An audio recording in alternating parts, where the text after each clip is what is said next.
Welcome back. War, famine, poverty, these are conditions that can erode a societal infrastructure and over time send it spiraling into collapse. For many around the world in the grips of such a crippling existence, the only hope for survival is through the combined efforts of people who care. They're the first responders, venturing into areas most people would run away from. You'll find them at work in the maelstrom of war-torn Yemen and flood-ravaged provinces in the Philippines.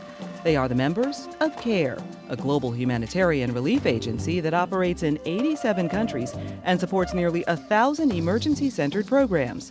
Whether it's educating communities on practices to help mitigate the spread of deadly disease or advocating for food aid reform, CARE seeks to combat a manifold of social ills the world over.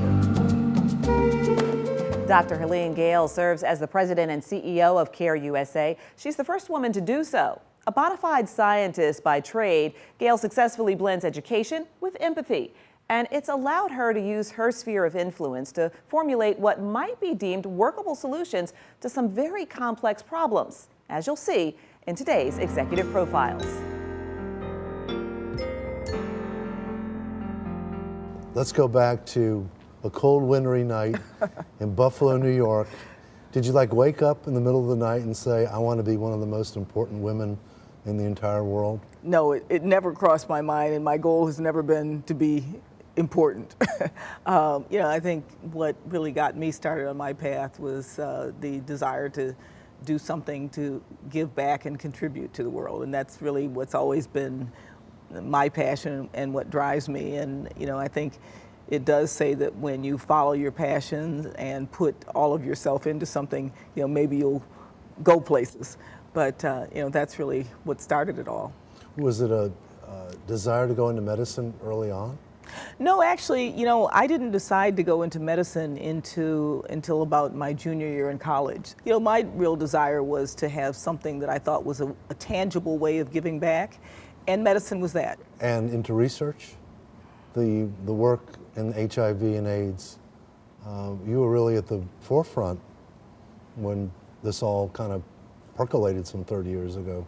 When I went into medicine wanting to figure out how could I make a contribution, I kind of stumbled on public health in a way, because when you think about clinical medicine, it's the care of an individual, but public health is actually the care of communities, nations, and ultimately sometimes even the world. So I looked at public health as a way of taking medicine to scale, and as part of that came to the Centers for Disease Control because it is the heart of public health.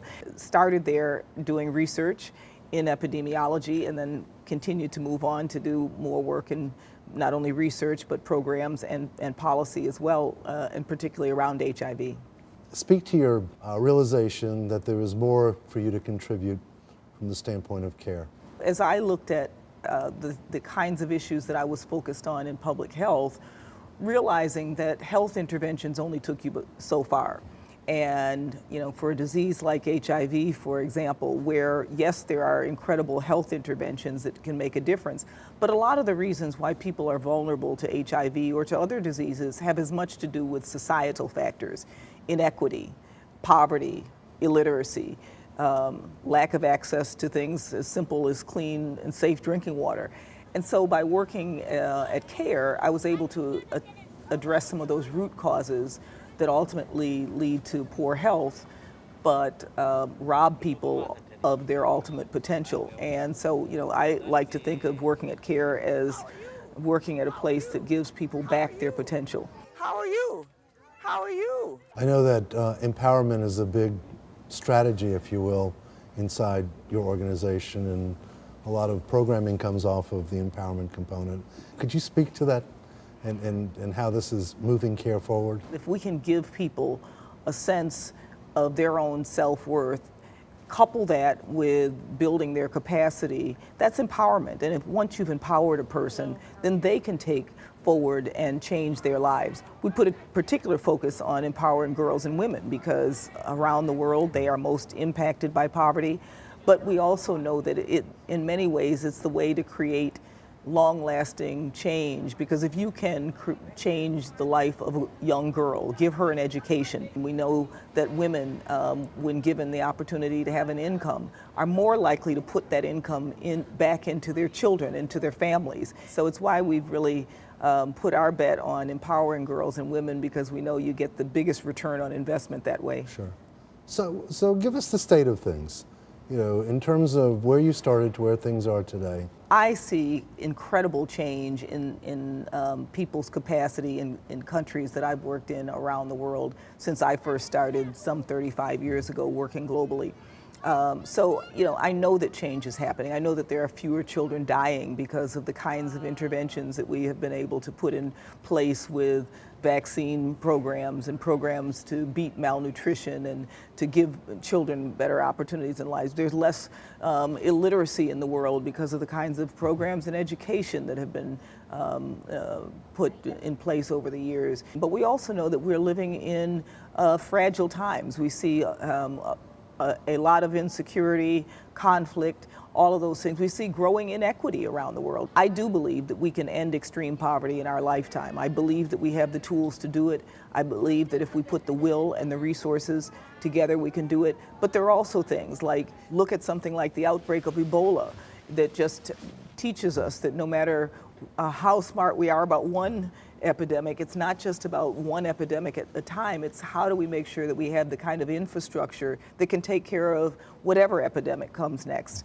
What thoughts and suggestions do you have for young professional women who would certainly look at you as a role model? I guess I tell them to find their sense of passion and purpose, because it's by really having something that you believe in, that you're passionate about, and that you think is your own unique purpose in life, that I think you can do anything that you want to do. Be well prepared. These are sometimes difficult roads to travel, but I think if you get well prepared, believe in yourself, and follow your passion, that it carries you a long way. You've received many awards, accolades, honors, degrees, acknowledgments. Which one's the most important to you?